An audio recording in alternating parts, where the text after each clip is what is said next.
Komið sælvinir og ég heilsa ykkur í Jesú nafni. Ég með ræðu hér í dag sem að bera yfirskriftina eini öryggi staðurinn.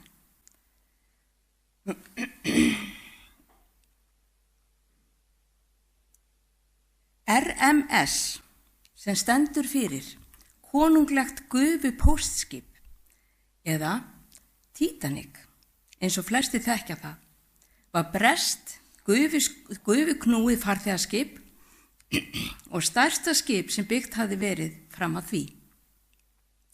Titanic var toppurinn í verkfræði og hönnun á þessum tíma, eða árið 1912, og var það kallað ósökkvandi skipið. Titanic lagði í sína jómfrúaferð 10. apríl árið 1912. Þegar Titanic var búið að vera á siglingu í 4 daga, tóku Morse skilaboð að berast eitt eftir öðru frá skipum sem voru að vara Titanic við hættu sem gæti stafað af ísjökum. Þegar nóttin var að hellast yfir þarna á 4. degi á siglingunni var frekar kalt í veðri, lítill vindur og sjórinn spegilsléttur. Ekkert tungl á lofti og Titanic á 22,5 knúta hraða. 14. apríl eða 4 dögum eftir að lagt var af stað, klukkan 23:40, sigldi það á ísjaka og sökk endanlega. 15. apríl klukkan 02:20 eða 2 tímum og 40 mínútum seinna. Þar sem Titanic var kallað ósökkvandi skipið, var tekin ákvörðun að setja aðeins 20 björgunarbáta þótt að hefði verið hannað fyrir 64 björgunarbáta. Borð voru 2223 manneskjur og af þeim fórust 1500 manns. Titanic var aldrei vígt né blessað. Titanic var 269 metrar að lengd, 28,2 metrar að breidd og hæð frá sjávarborði og upp á bátaþilfar var 18 metrar. Til samanburðar var Örkina Snóa 162 metrar að lengd, 27 metrar að breidd og 16,2 metrar að hæð. Það tók 2 ár og 2 mánuði að smíða Titanic. Það tók 120 ár að smíða Örkina. Guð höfundurinn og hönnuðurinn að bátasmíða arkarinnar. Öll önnur skip eru hönnuð af mönnum. Ef þú skoðar vel teikningarnar sem Guð gaf Nóa, sem við finnum í 1. Mósebók, 6. kaflanum, að þá var hann afar nákvæmur. Hann gaf nákvæma lengd, breidd og hæð, hann tilgreindi viðartegundina og byggi sem átt að fara að þétta hana. En Guð sleppti einu mikilvægum þætti. Þar var ekkert stýri, ekkert segl og enn verra það var engin vél. Hugsaðu þér hversu ógnvekjandi það er. Nói var að smíða risastórt skip til að lifa af hnattrænan storm, en hann hafði enga stjórn á því eða hvert það fór. Hann gat ekki stýrt því frá klettum, hann gat ekki snúið því við í öldunum, hann gat ekki stefnt því á þurrt land. Örkin var nefnilega ekki hönnuð til siglinga, bara til að fljóta. Guð ætlaði Nóa aldrei að vera skipstjórinn. Nei, hlutverk Nóa var að vera farþegi, ekki skipstjóri. Guð var skipstjórinn. Þetta ef þú vill mynda lífið þínu núna. Þú ert að reyna að stýra aðstæðum sem Guð vill að þú fljótir einfallega í gegnum og treystir honum til að koma þér á réttan stað. Guð var skipstjórinn hjá Nóa. Hann líka skipstjórinn þinn ef þú leyfir honum það. Treystu Guði. Í Hebreabréfunum 11. kaflanum og 7. versið þá segir: Fyrir trú fékk Nói bending það sem ennþá var ekki auðið að sjá. Hann óttaðist Guð og smíðaði örk til björgunar heimilisfólki sínu. Með trú sinni dæmdi hann heiminn og varð erfingi réttlætisins af trúnni. Nóa var sagt að undirbúa sig og aðra fyrir komandi dóm. Nói óttaðist Guð, hann bar lotningu fyrir Guði, því gekk Nói hreint og beint til verks. Fór yfir alla teikningar, allt skyldi vera gert eins og Guð sagði. Af mikilli trúfestu og elju héldu Nói og synir hans áfram með verkið, skref fyrir skref, spýtu fyrir spýtu og nagla fyrir nagla. Smíðavinnan og hamarshöggin vakti mikla athygli og dró fólk að. Því var Nói með marga áheyrendur í þau 120 ár sem hann prédikaði samhliða því að vinna við smíði arkarinnar. Allan þennan tíma var hann að vara við þeirri hættu sem vofði yfir heiminum, að það mundi koma alheimsflóð og eini öryggi staðurinn væri örkin. Nói var ekki vinsæll á meðal fólksins, enda talaði hann það sem klingdi ekki vel í eyrum fólksins og að það myndi koma rigning. Það hafði aldrei rignt. Hvaða della var þetta í honum Nóa? Það kom dögg yfir nóttina, þannig vökvaði Guð jörðina. Nei, það hafði aldrei rignt. Það var hlegið og gert grín að Nóa. Fólki trúði ekki þeim orðin sem Nói bar fólkinu frá Guði. Búið ykkur undir að heimurinn sem þið þekki núna mun líða undir lok og eini öryggi staðurinn örkin. Nei, þau hlógu. Og enn hlegið í dag að þeim sem vara fólki við að heimurinn eins og við þekkjum hann mun líða undir lok. En hvort sem okkur líka betur eða ver, þá endurkoma Drottins mjög nálæg. Pétur sagði eftirfarandi orð sem við finnum í öðru Pétursbréfi og í 3. kaflanum: Þetta skulu þér þá fyrst vita að á hinum síðustu dögum munu koma spottarar, stjórnast af eigin girndum og segja með spotti: Hvað verður úr fyrirheitinu komu hans, því að frá því feðurnir sofnuðu stendur allt við sama eins og frá upphafi veraldar. Viljandi gleyma þeir því að himnar voru til forðum og jörð til orðin af vatni og upp úr vatni fyrir orð Guðs. Þess vegna gekk vatnsflóðið yfir þann heim sem þá var, svo að hann fórst. En þeir himnar sem nú eru ásamt jörðinni geymast eldinum fyrir því sama orð og varveitast til þess dags óguðlegir menn munu dæmdir verða og tortímast. Nói varaði samtíma menn sína fyrir alheimsflóði og örkin var ætluð öllum sem vildi þiggja þá lífsbjörg. Okkur sem lifum á þessum síðustu tímum falið að flytja okkar samtímamönnum að Jesús hjálpræðis örkin og það eru allir velkomnir í faðm hans. Orð Drottins tala skýrt og segir: Því að heimurinn í núverandi mynd líður undir lok.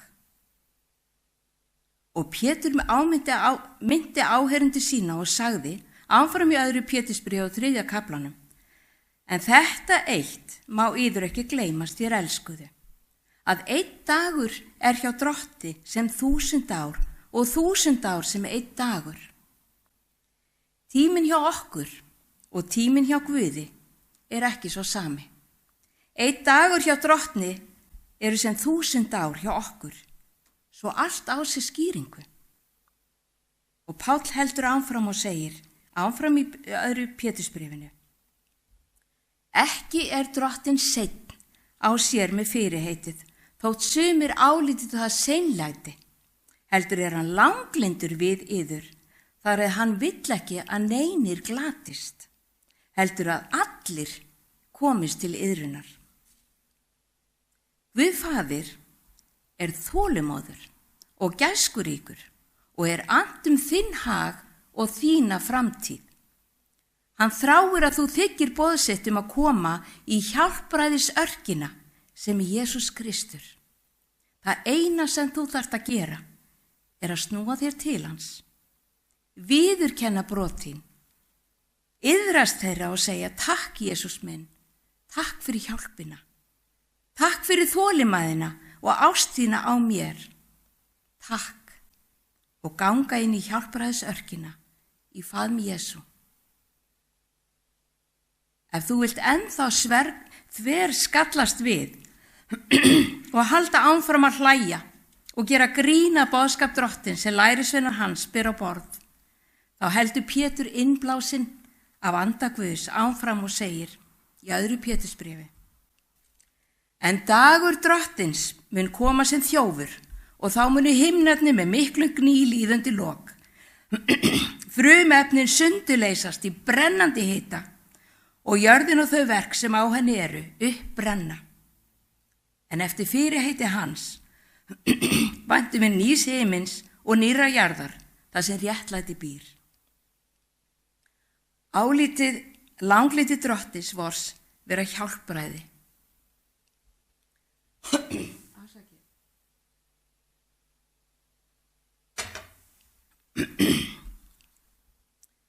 Dagur Drottins mun svo sannarlega koma. Spurningin bara: þú tilbúin? Eða kemur þessi dagur eins og þjófur yfir þig þar sem þú varst ekki tilbúin? Nói predikaði í 120 ár og sagði fólkinu frá dómnum sem ætti að ganga yfir íbúana vegna ílsku þeirra, en í kærleika sínum bað Guð Nóa að undirbúa örk, og hún var fyrir hvern þann sem þiggja vildi það hjálpræði. Og það höfðu allir tækifæri til að taka á móti og stíga inn í örkina. Nói hafði marga áheyrendur þessi 120 ár, marga. En aðeins 8 manneskjur, fjölskylda Nóa, gengu inn í örkina að loknu verki, og dýrin sem voru leidd inn hvert af öðru. Eins og segir í 1. Mósebók 7. kaflanum 15. vers: og þau komu til Nóa í örkina. Þau komu til Nóa. Nói þurfti ekki að hafa fyrir því að smala dýrunum, þau komu og voru leidd inn í örkina. 2 og 2 af öllu holdi sem lífsandi var í. Og þau sem komu, gengu inn, karlkyns og kvenkyns af öllu holdi, eins og Guð hafði boðið honum. Öllum var boðið borð í örkina, en fólkið kaus frekar að horfa á og hneykslast á Nóa og fjölskyldu. Náðartíminn var búinn. Guð hafði síðasta orðið. Guð lokaði dyrunum, ekki Nói, heldur það var Guð sem lokaði dyrunum. Eins og segir í 1. Mósebók 7. og 16. versi: og Drottinn læsti eftir honum. Náðartíminn var búinn. Jesús dyrnar að hjálpræðisörkinni og hann býður hverjum sem heyra vill, og segir í Jóhannesi 10. kaflanum og 9. versinu: ég dyrnar. Sá sem kemur inn mig mun frelsast, og hann mun ganga inn og út og finna haga. Sagan af Nóa meira en bara saga mikla flóðið. Hún öflug lexía fyrir allt mannkynið hlýðni, trú, ábyrgð og von. Í fyrsta lagi kennir Nói hlýðni við Guð. Á tímum þegar heimurinn var fullur af ofbeldi og spillingu, valdi Nói að ganga trúfastlega með Guði. Hann hlýddi fyrirmælum Guðs, jafnvel þegar þær virtust óraunhæfar í augum annara. Þetta minnir mannkyni á að það að gera það sem rétt ekki alltaf vinsælt, en hlýðni leiðir til hjálpræðis. Í öðru lagi undirstrikar sagan ábyrgð mannsins og ekki síður siðferðilega ábyrgð. Flóðið var ekki tilviljunarkennd refsing. Það var afleiðing útbreiddrar illsku mannsins.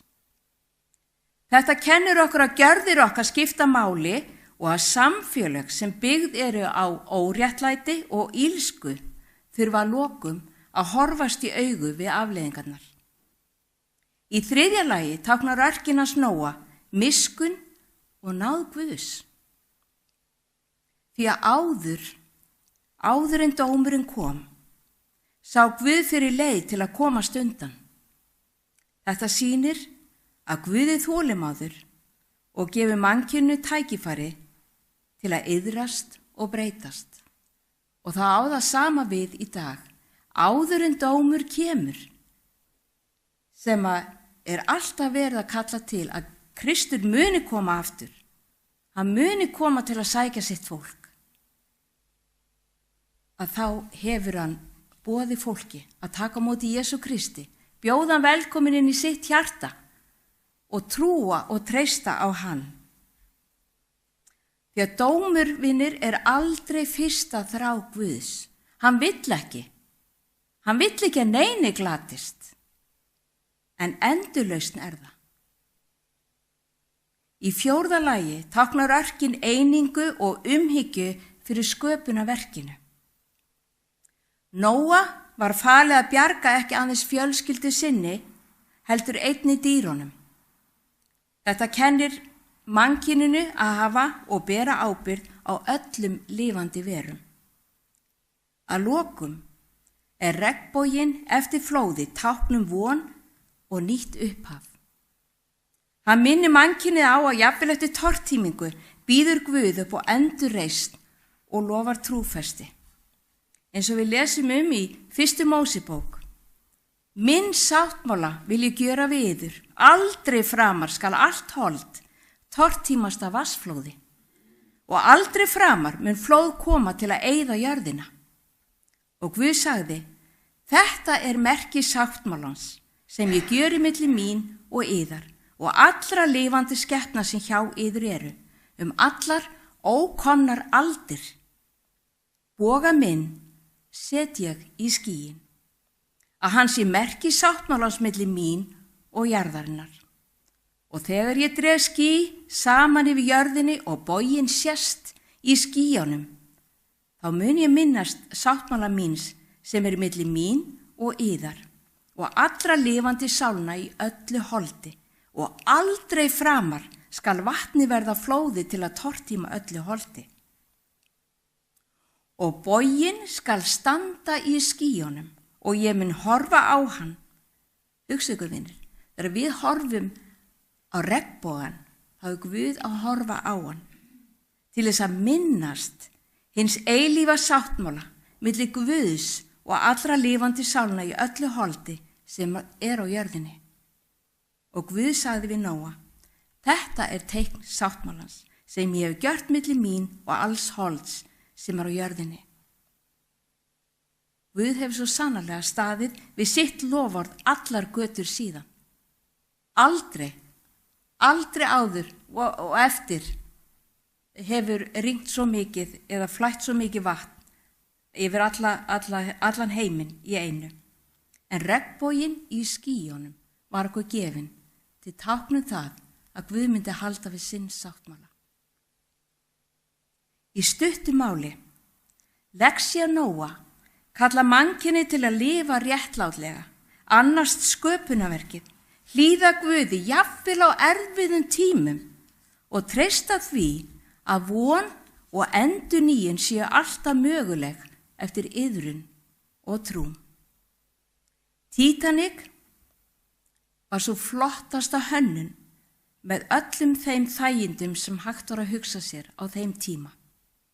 Hannað og smíðað af mönnum, ósökkvandi skipið, sökk í jómfrúaferð sinni og með því 1500 manns. Fólk sem treysti því að það væri að ganga inn í öruggt skip. Það ekkert örugt í þessum heimi. Okkar veraldlega heimi ekkert örugt, vinir. En Jesús býður þér að ganga inn í hjálpræðisörkina. Ekki til að stýra henni, heldur til að njóta sem farþegi, því Jesús við stjórnvölinn. Guð var skipstjórinn hjá Nóa. Hann líka skipstjórinn þinn ef þú leyfir honum það. Treystu Guði. Og mér langar að segja, ef þú hefur ekki ennþá tekið skrefið, þá hvet ég þig til að gera það. Stígðu borð í faðm Jesú og þú getur notið ferðarinnar í öruggum höndum. Því það eini öryggi staðurinn. Amen. Takk ykkur fyrir, vinir. En mér langar, vinir, að eftir þessa ræðu, þá langar mig að bjóða, ef einhver vill stiga upp og við biðjum fyrir, taka á móti í rauninni Jesú, eða endurnýja heit sitt, þá langar mig að bjóða fólki að það vill og við biðjum fyrir því. Ég fæ Jóhann til að vera með mér í því.